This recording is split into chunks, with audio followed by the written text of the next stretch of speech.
वीडियो को मुकम्मल देखें ताकि कोई भी चीज़ आपसे मिस ना हो। अऊज़ु बिल्लाहि मिनश शैतानिर रजीम। बिस्मिल्लाहिर रहमानिर रहीम। अल्लाहुम्मा सल्लि अला मुहम्मदिन व अला आलि मुहम्मद कमा सल्लैत अला इब्राहीम व अला आलि इब्राहीम इन्नक हमीदुम मजीद।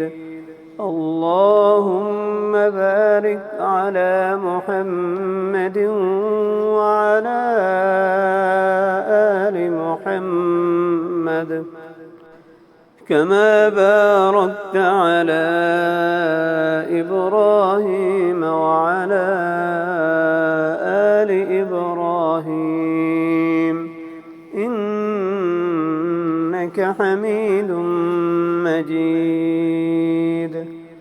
بسم الله الرحمن الرحيم. وجعلنا من بين أيديهم سدا ومن خلفهم سدا فأغشيناهم فهم لا يبصرون. اول آخر 11 مرتبہ درود پاک کے ساتھ اس آیت کو 1000 مرتبہ پڑھیں، انشاءاللہ ہر قسم کے حاسدین سے آپ کی حفاظت ہوگی۔